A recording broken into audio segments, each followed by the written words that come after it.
What's going on, guys? KayGee here from the Football Capital, A-League review, and a little bit of a preview into next week and any general conversation. But this week, I got Lockie from Coast Watch Football, not Central Coast, but Central Coast Mariners fan, but Coast Watch Football. Lockie, welcome. Thank you for having me, man. And as a Mariners fan, very stoked after this weekend. Very happy with our weekend's performance.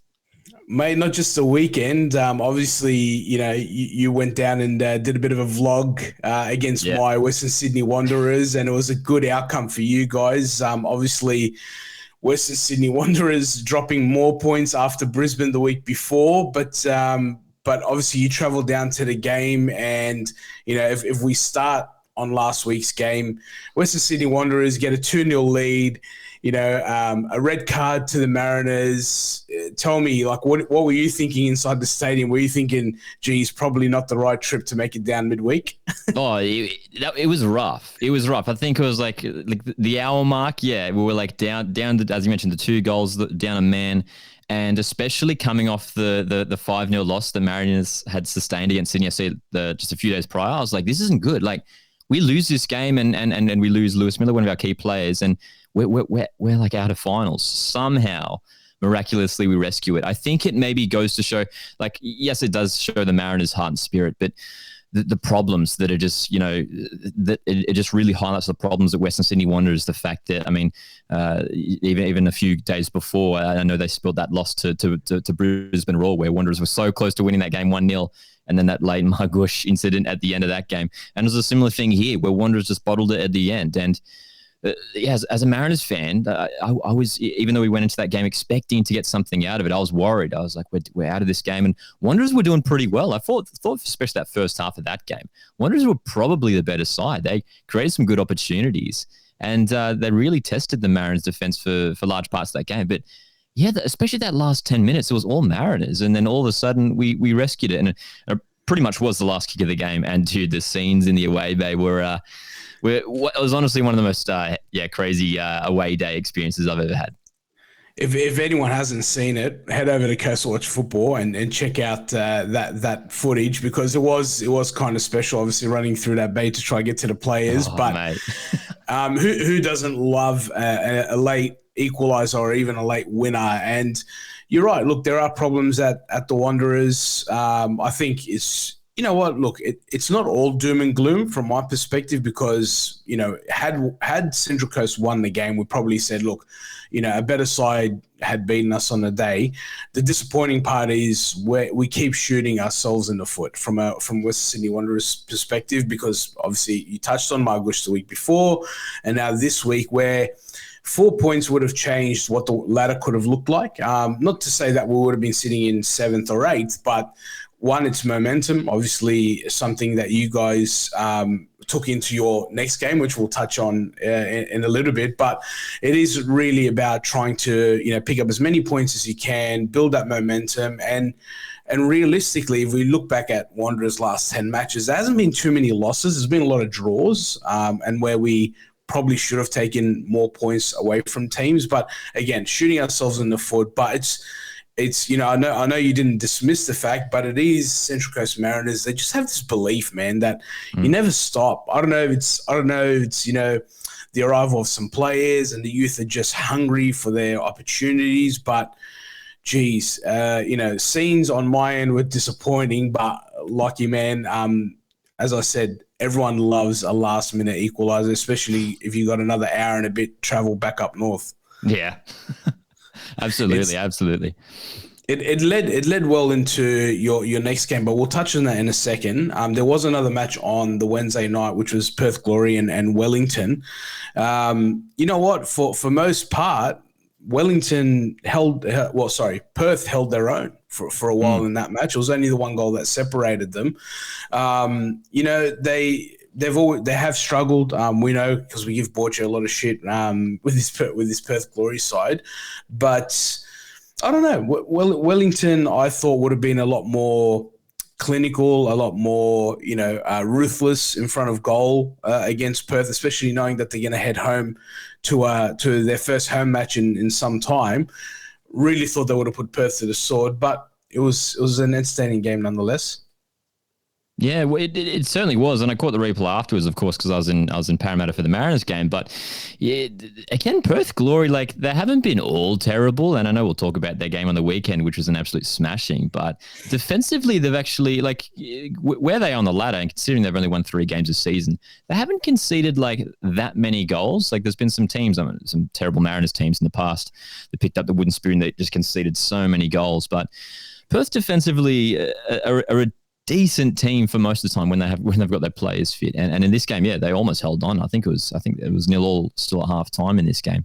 But yeah, Wellington just grabbing that win, and Wellington Phoenix. I mean, the team, as we'll talk about again in a sec with the Mariners game in the weekend for Phoenix, but you just don't know what to expect for them when you look back at Phoenix's games. Mariners beat them 5-0 a few weeks back. Then Phoenix went and beat Western United 4-1, which no one saw coming, and then just snagged the win against Glory, and then obviously the big loss to Mariners again on the weekend. You just never know with Wellington Phoenix, but yeah, man, tough times for Perth Glory, that's for sure. We say the term yo-yo a fair bit on this podcast because it has been that kind of season where you just can't predict what's going to happen week after week. And, look, Perth Glory is probably the one predictable one, but they've got a lot of injuries. There's a lot of players out. And obviously, we've touched on the whole Sturridge thing before, the loss of Castro. Obviously, they got rid of their previous manager, and now Ruben Zadkovic is in there. And to be honest, I don't know what kind of qualifications he's got either, and whether or not he's the right man, long term for Perth Glory. But nonetheless, they've got a few youngsters out there getting a little bit of experience. But yeah, we will touch on their second match for the week, which wasn't quite probably expected in terms of result, but the effort wasn't there, and we'll go into that in a second. But yeah, Wellington pick up a much needed 3 points on the road before they headed home. But then after that, that's when the weekend matches started, and there was only 4 of them this weekend. And it started with, I'm not even going to say Macarthur and Brisbane Roar. I'm just going to say Davila and Brisbane Roar, because this guy is crazy. Like he scores the first one just before halftime, and the ball he played to Lockie Wells before, it was sort of there was a challenge where he spills it, and then they score that winner. Man, this guy, I can't believe how probably, I don't know if the word's underrated, but it's like there's not much noise about him as other teams make around, like Ninkovic and other players that we've had in the past in the league. Like, we've had our Thomas Broishes, and we've had, the Shinji Onos, and we've had heaps of players that have come through. Even Tommy Rogic when he was playing for Central Coast. This guy just doesn't get that same hype, but he's so good. Oh, absolutely. And it showed in this game. I mean, like, the first half was so dominant by Brisbane. For the entire half, apart from the very end of that first half where they scored the goal, Macarthur didn't manage a single shot. It was all Brisbane. And then a key player like Ulysses Davila shows up and just puts in the back of the net from, it was a really well-taken goal too. But you're right. I mean, and it just like, I think about, some other people have brought up Jay O'Shea at Brisbane, who's had such a great season and is up there on the assist charts as well. Like, people bring up the question, if these guys were at a Sydney FC or at a Melbourne Victory, would we be talking about them more, right?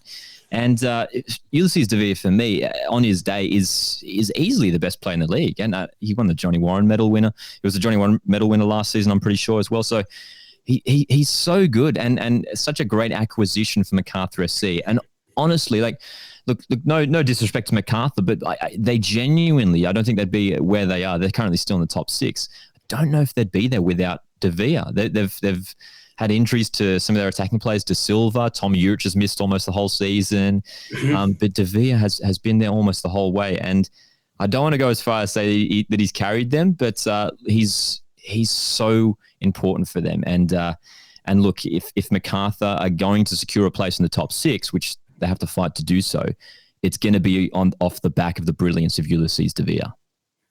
Yeah, man, this I can't especially after watching that match. I ended up watching a replay of it on Paramount. It just made me wonder. It just made me wonder what Macarthur could have done this season. Should they have had your Tommy Urich up front? Because I mentioned his name just a minute ago, but is it Lachlan? Oh, Lockie Rose. Lockie Rose. Yeah. Lockie Rose, young guy. He's doing well for a young guy. But if he was probably a season or two more senior, or more matured in front, they've got a pretty decent squad that wouldn't have had them at this point of the season still trying to cement their place in the six. And you know what? The other thing with Macarthur and even maybe Brisbane to that point, I don't know. I don't know how they market their teams, like how much noise do they make about their players and, the promotion and online marketing. And even from a Paramount and a 10 perspective, they know how to promote derbies because it's city versus city. Yeah. But how do you promote some of the best players in the league, right? And now this whole concept of A-League All-Stars is coming out because of the Barca thing. Do you reckon he makes it? Do you reckon Davila makes the All-Stars? Yeah. Yeah. Like he has to. For me, he has to. I mean, and again, it's a good way to. I think that's one of the great things about the All Stars. It's a platform we haven't had for a number of years now to really highlight those star players. And so many Australian football fans, not just A-League fans, but, football fans in Australia in general, are going to be tuning into that game, the All-Stars Barcelona game, of course. And are going to start to see these names like Davila, like, maybe Jay O'Shea, maybe some other names that they haven't heard before, Curtis Good or Ben Garuccio, sort of these sort of, I guess, just like the next tier down. These players, they're going to hear these players and start to, realize, these are the top players in the A-League rather than just, the obvious ones that we know, like, Matt Leckie, Jamie McClellan, like Socceroos, Yep. So, man, I mean, Ulysses Davila for me absolutely has to play on the All-Stars and what a star player he is for the league. Interesting part, because you did mention, obviously, like the City boys, the McLarens, the Leckies and things like that. And just a question on the All-Stars. The All-Stars match is being played the week of the grand final. Now, if the Cities and Victories and let's say Western Uniteds or let's say the top teams in the league are playing that match, or even if they're playing the semi-final the week before, what does that do to the All-Stars team? Because I know that Joss on the Sunday Ballers touched on it, and it's really interesting the timing of that particular match. And I know we're digressing a little bit and we're going off path, but really, do you end up seeing the A-League All-Stars or do you end up seeing the A-League All-Stars leftovers? Yeah, no, it. Sorry, go on. I was just going to say, which is sort of highlights to your point that next tier down. So maybe, you leave out the Leckies and you leave out the McLarens and then you end up seeing some of these guys and that might include somebody like Craig Goodwin, because you don't know how far Adelaide's going to go. And with Sydney, like, if they don't make the six, how many of their boys, get into an A-League All-Stars team?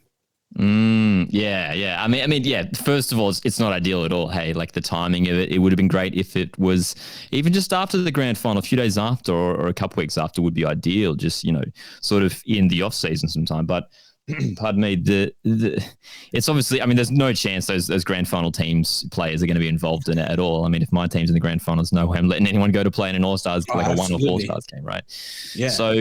Yeah, look, that's the one negative point for the All-Stars, that it's not going to be the A-League All-Stars at the end of the day. It's going to be, the All-Stars minus, whether it is, the Melbourne City players who are there. But again, that'll be sort of interesting to see. And yeah, like you said, sort of the tier down of that section of players as we spoke about there, it'll give a chance for some of those guys to come in. And look, there's plenty of players. There's no shortage of players who could play in that All-Stars team.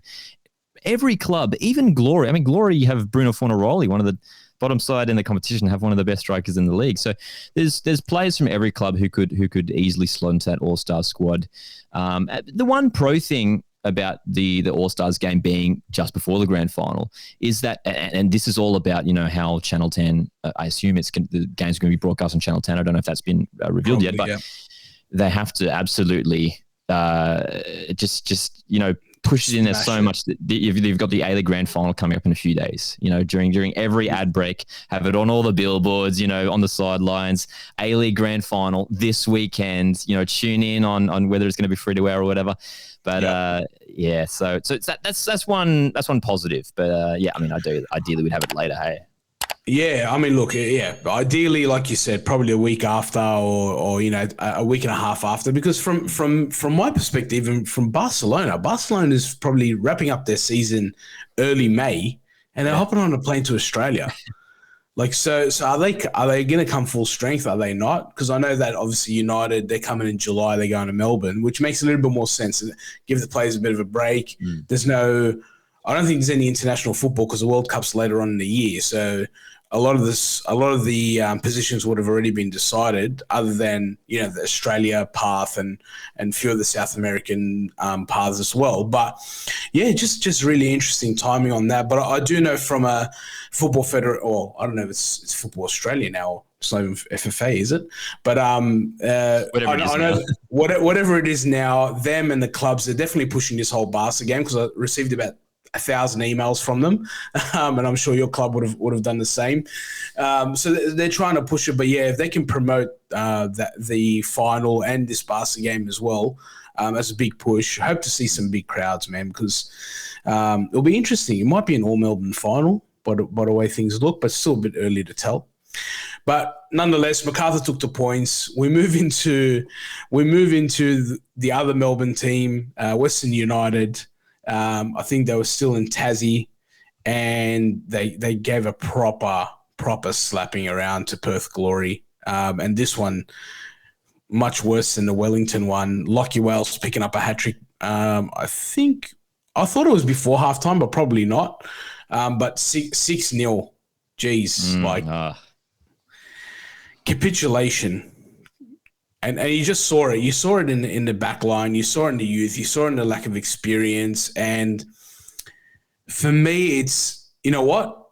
Glad that Western United put them to the sword, because that's what you should do, especially if you want to pretend to be like a premiership winning team. But, from a Perth Glory perspective, is it fair to put those boys out there like that and see them get walloped and send them all the way out to Tasmania? It's a long trip. Yeah, absolutely. Yeah. And look, I sort of feel for Perth Glory now. I mean, this result just summed up their season for them, and the injuries. It's just, you look at the injury list for them, and it's just shocking. I don't know why it's so extensive. There's so many players. I think it's like 14, 15 first team players missing from the squad. And you look at the players who was not just coming off the bench, but starting. I mean, so many of those players, bar Daryl Latchman and Liam Reddy, we're just with the youth team, and what do you expect?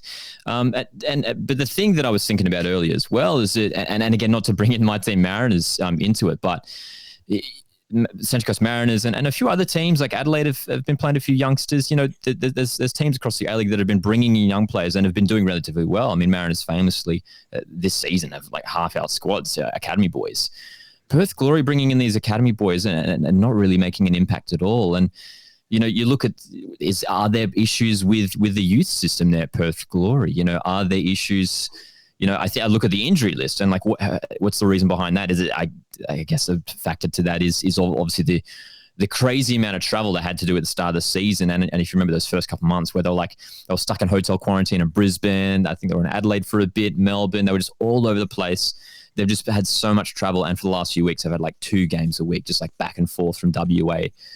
That I imagine wouldn't help the injury situation, the players unable to train. But just on West United, I mean, this was an important result for them, because they were under pressure recently, especially after losing 4 into Phoenix. And Victory, who we'll talk about in a second, they're chasing. I think Melb Victory are 3 points behind. Western United, for much of the season, we were like, yeah, no, they'll take first place, but they just started to slip a little bit in recent weeks. So this was a very convincing result and an important result to get John Aloisi's side back on track. Yeah, it was authoritative, and Prijovic missed a penalty. Well, not missed. It was saved by Liam Reddy. Good dive to his left-hand side, but he ended up slotting the second one. He got through that, but just on Perth Glory, like I remember last year Perth Glory. Is it Burke Gilroy? He lit it up when he was playing. He played a few games last season. He was not the talk of the town, but like from a youth perspective, he was one of them. I remember he gave the Wanderers a headache last year. But you look at that team, and like I'm looking at the lineup now, and that's got hardly any experience other than Liam Reddy, who's played 7,000 games for 10 different clubs in the A-League. There's nothing really out there. They were sent out, to cop it, but professionalism from Western United, getting the job done. Big problems. I'll question one thing, like, because you mentioned obviously the extensive injury list. The one thing that sort of gets in my head is, do you reckon some players start faking injuries just because they know the season's written off and they go to training and they limp off and it's a niggle this and a niggle that, and they know it's only 5 or 6 games to go, and then I don't know. Do you think that happens at an A-League standard or A-League club? I mean, honestly, with the way things that are going at Perth Glory, I mean, who knows? There might be things going on behind this. They're doing so poorly. There might be things going on behind the scenes. Obviously, Richard Garcia leaving. I mean, Bruno Fornaroli, since he went off to Socceroos duty, hasn't been seen in a Perth Glory shirt. Daniel Sturridge, I mean, who knows what's going on? I mean, we heard that he could be back in another week or two, but I can't see him playing. It would just be bizarre to throw him on with a bunch of youngsters who are probably going to get smashed 5-0 for the last few games. It is a weird situation, and actually I do want to bring up as well. Everyone should go check out Ruben Zadkovic, the caretaker coach of Perth Glory. Check out his post-match. I don't know if you saw his post-match press conference after the Western game.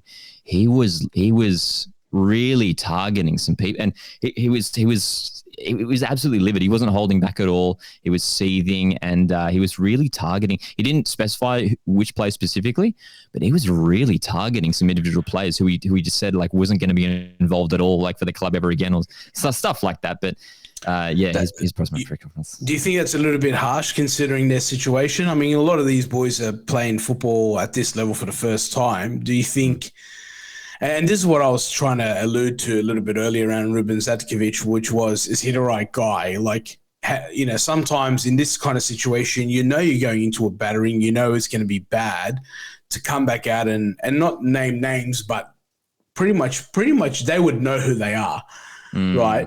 And do you come out like that, or do you get even behind closed doors and go, boys, like, if you want to get to this level, you can't be doing X, Y, and Z, right? You don't really want to.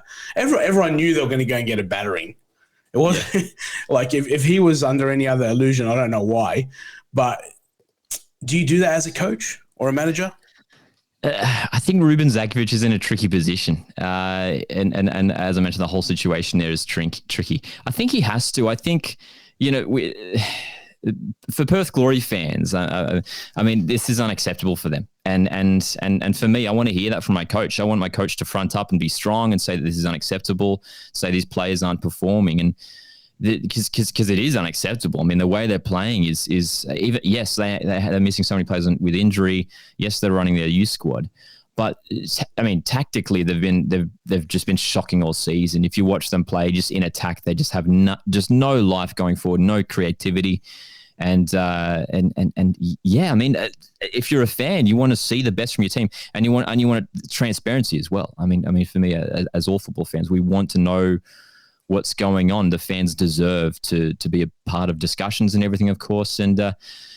Yeah, I mean, Ruben Zadkovic, it's an interesting point. I mean, what you said before about, I think back to when Rich Garcia was sacked, actually, like halfway through the season. And I get the sense that maybe Perth Glory sort of gave up on this season, even, a few months back when the whole, debacle was going on at the start of the season, will they travel?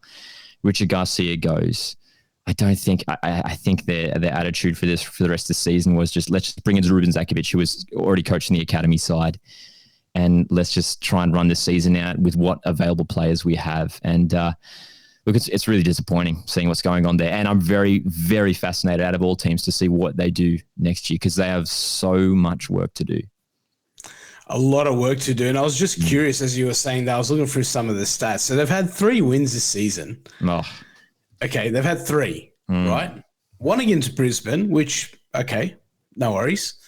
The other 2 against Sydney FC and Melbourne Victory, right? Like, so, but they were very early on. Like, I'm talking, their Brisbane victory was 19th of Jan, and the other 2 were before that. So, we're April now, and they haven't had a win for some time.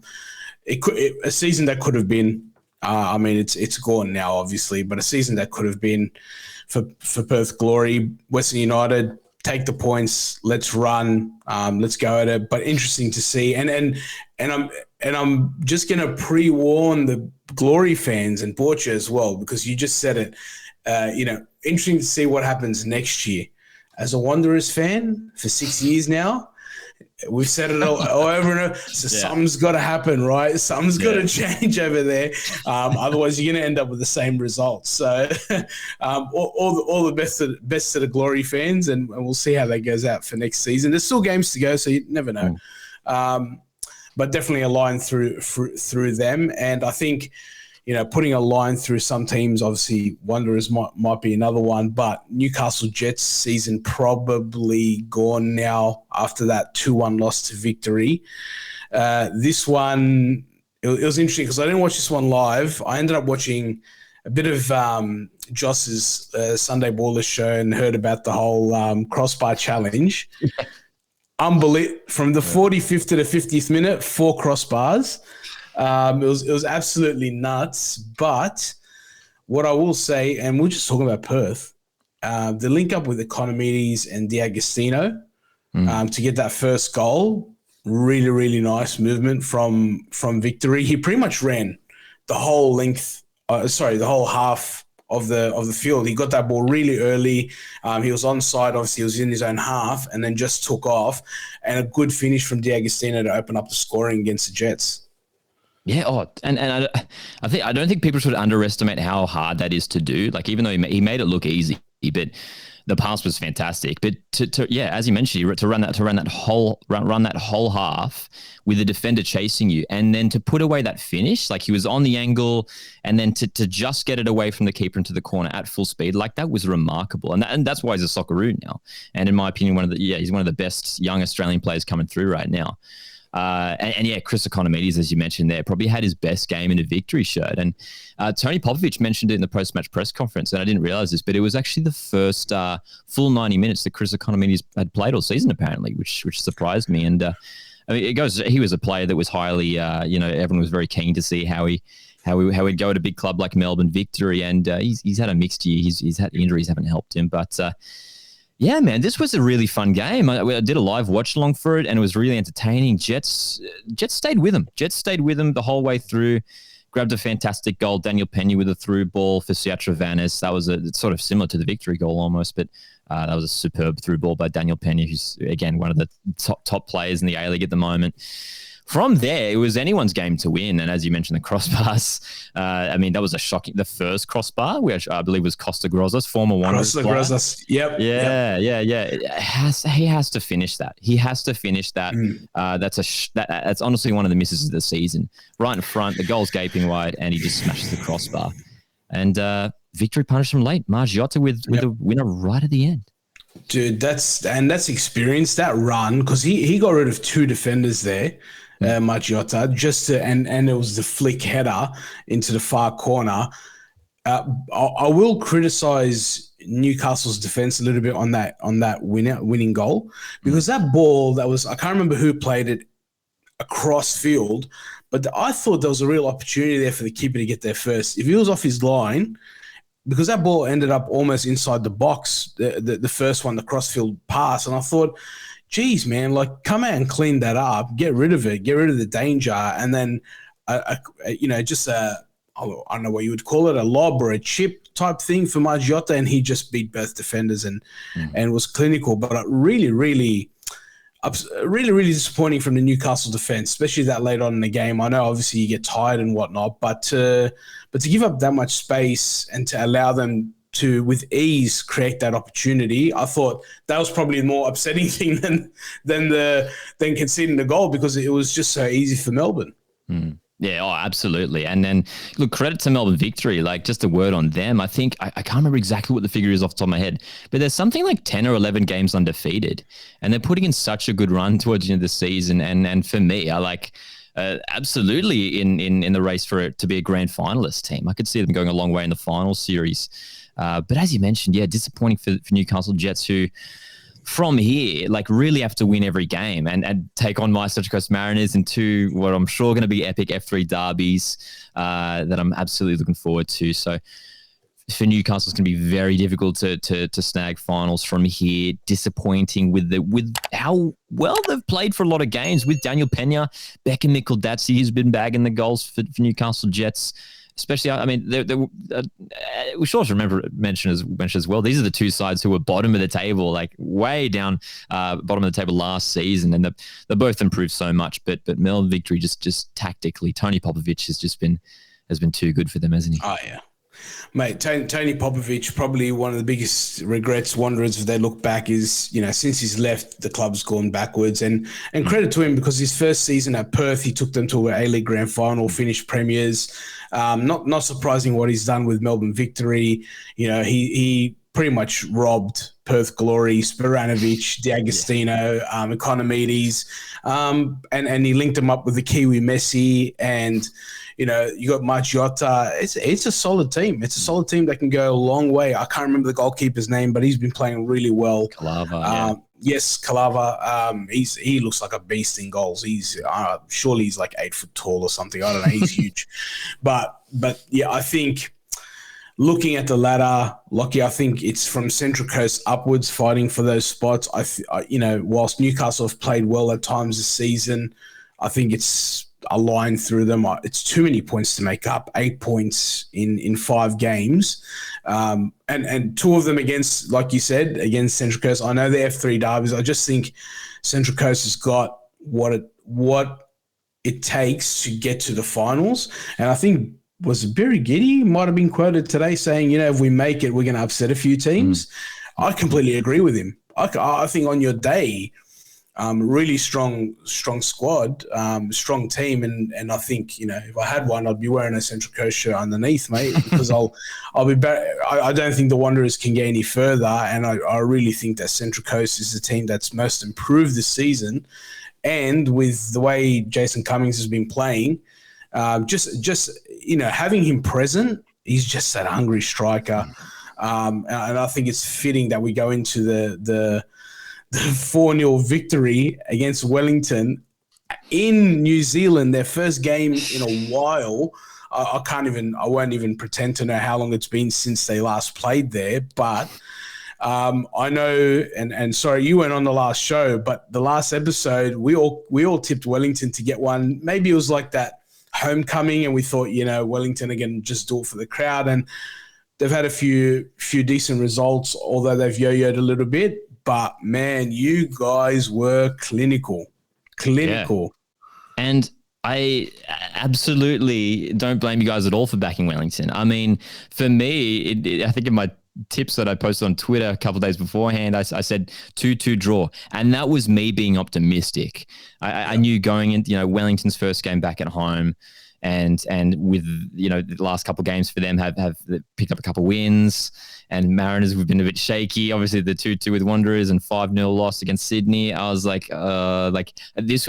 Looking in the run in the last few rounds for the Mariners, I was like, this is the game we're probably going to lose. If we'll just lose this one, get it out of the way, and then we'll try and win. The F3 derbies after this. Blah blah blah. Me being the most optimistic Mariners fan, not even I saw it coming. Like 4-0.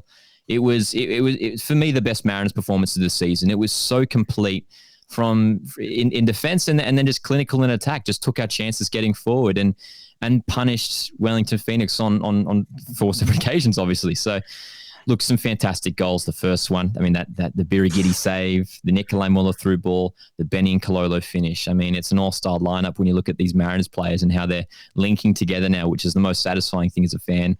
And then the 2 goals that came in quick succession in the second half, I think it was 62nd and 65th minute or around that. But the 2 goals, I think it was, Jason Cummings, the poacher, and Mateus Maresh. Good to see the young Brazilian get another goal. And then Matt Hatch, Matt Hatch is quickly turning into the next super sub hero of the A-League. Yep. I think it's his 4th goal off the bench already this season from Matt Hatch. So, look, I can't complain. And in defence, just nullified a good Phoenix side who had David Ball, Gail Sandoval, Reno Piscopo, had their all-star attacking lineup and couldn't breach our defence in front of 18,000 screaming Wellington fans. I just couldn't believe it. And to take just 3 points and to put ourselves back in the race for the top 6, it's looking up. I say that cautiously though. It is we're cautiously optimistic as Mariners fans. Well, because the A-League's been so wishy-washy with fixtures, there's been a lot of games in hand, right? And we talk about that almost every week, and now it's finally starting to shape up the way it's supposed to look. And now that win obviously puts you 3 points behind Wellington, who are sitting in sixth. So, and they're out of all the teams, you guys have a positive goal difference, right? Chasing them.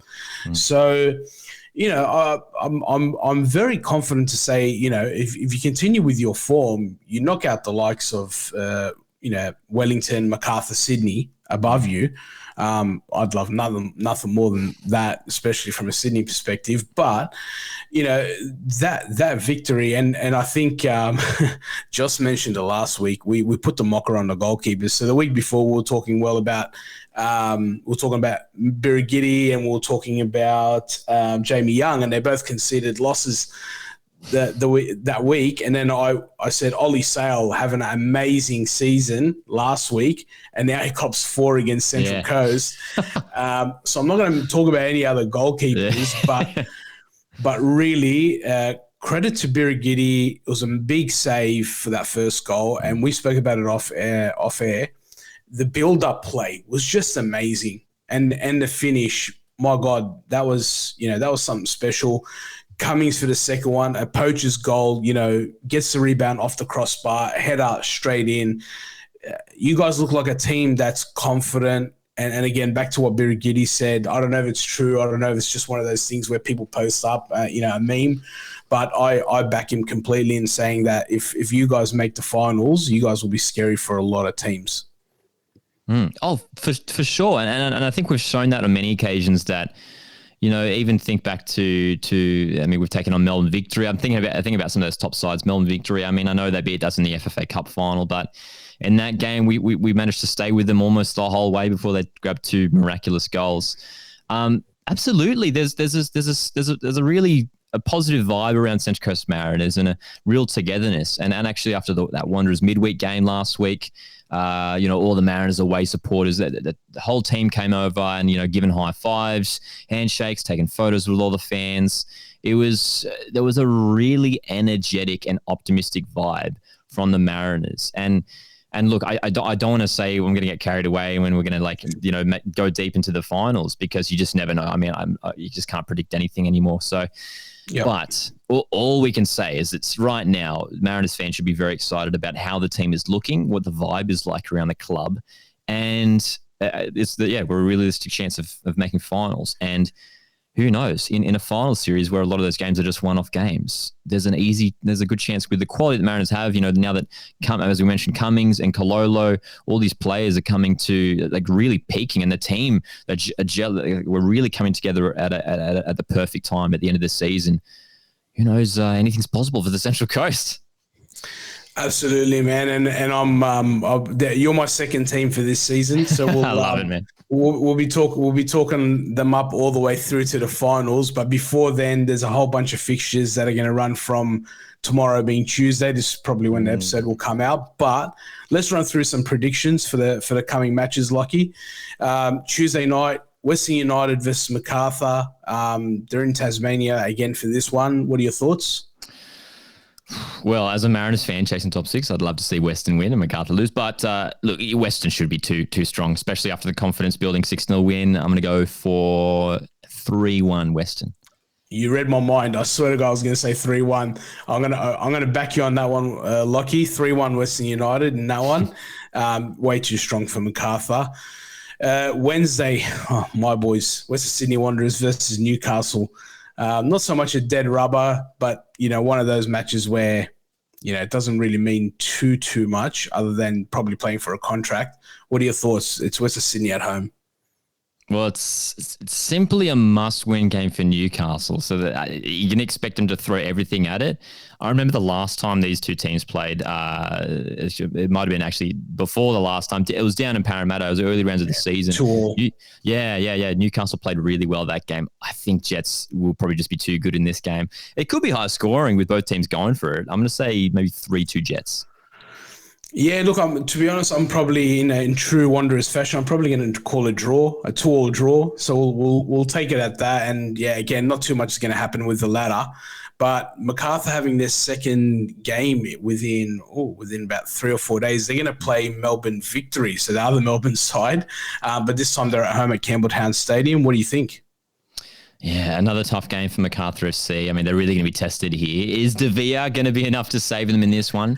I don't think so. I mean, I can't see Melbourne Victory losing this game. They've just been too strong at the moment. I'm just going to go for like a gritty 1-0 win to Melbourne Victory.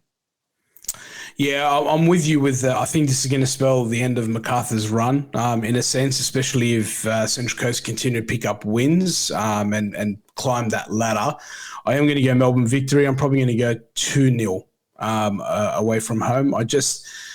If Macarthur had a better strong home base in terms of the fans, you probably could have argued elsewhere, but they still haven't built it to the likes of the Sydney FCs, Western Sydney Wanderers, especially not the Melbourne Victories. So, yeah, I'm going to go Victory in that one. Saturday, Newcastle. Oh, they're three. They're three. Lockie's going to be busy, 7:45 at McDonald Jones Stadium. Hey, look, take heart out of this one. Lockie, what are you thinking? Oh, it's going to be so tough. And look, Newcastle their season might be over by now if they don't get the result against Wanderers, but they will want nothing more than to stop Mariners from getting into the finals. This is going to be a tough game. Like this is going to be the toughest game for the Mariners from here on out, in my opinion. I'm going to say draw. I'm going to say 2-2. I think Jets are going to push it all the way. But yeah, 2-2 draw. Lucky, mate. We're going all the way. Central Coast. It's going to be a big one. It's going to be a big 3-0. Oh, it's going to be a big 3-0. You're going to be partying, mate. Wave that shirt up in the air. Nothing would make me happier. Love it. I'll hit you up on FaceTime or Instagram Live, mate, when you guys win 3-0. Oh, so here we go. So Sunday games, we've got Wellington Phoenix at Eden Park against the Western Sydney Wanderers. I'm just going to say Wellington by I don't know how many, at least 2. Yeah, Wellington should win this one. I mean, they had a tough time of it against Mariners, but yeah, back in New Zealand again, especially after losing so poorly, they'll want to make it up in Auckland. So yeah, 2-0 Wellington. Yeah, I'm just going to say by 2. Let's see if Wanderers can get on the score sheet. Adelaide United playing the cellar dwellers in Perth Glory. Adelaide United have something to play for because they need to cement their spot, and they're at Cooper's on a Sunday. Your thoughts? I think this could be a potentially a record-breaking game. I think Adelaide at home with Craig Goodwin, with Hiroshi Ubasuki, Lockie Brook, these class attacking players will tear apart this Perth Glory squad. I'm going to go I'm going to say 6-7-0 to Adelaide United. Could be more. There's no way Perth Glory are getting anything from this game. Yeah, Adelaide will be too strong. I don't see any upset happening, especially with so much to play for Adelaide to maintain their spot in the 6. I'm going to go probably Adelaide. I don't know. I'm going to be respectful, 3-0. More realistic, just for Borja, because I know he's going to be upset if I say any more. But Anzac Day, we've got a match on Anzac Day. So Brisbane Roar play Melbourne Victory, and that's up at the Moreton Daily Stadium. I think that's a Dolphins stadium from memory. Yeah. What are your thoughts here, Lockie, to wrap up that round? Look, it should be an interesting one because last couple games for Brisbane have been okay. They've actually been doing all right, and these two teams drew just last week. So I think it was 0-0, right? Yeah. So you're doing the watch-alongs.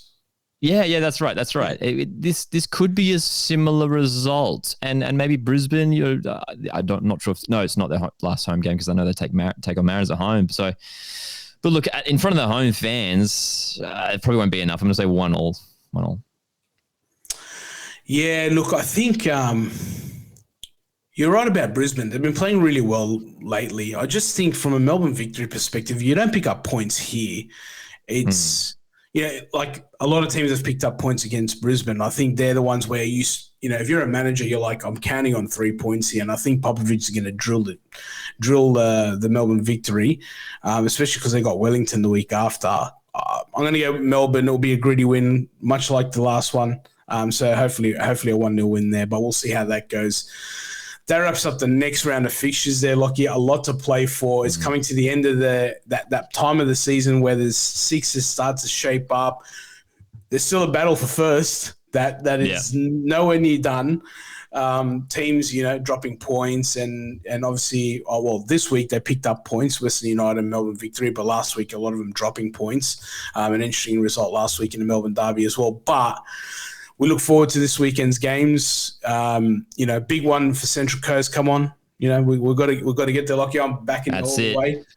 Backing you all the way. But thanks for joining me on another episode, mate. Just give you a chance to plug all your socials. Easy as Coastwatch Football across all social media platforms and especially on YouTube, doing a whole lot of watch-along A-League Mariners content on YouTube. So, yeah, check out Coastwatch Football. Sounds good. And look, everybody, if you haven't already, like, share, subscribe, and we'll see you on the next one.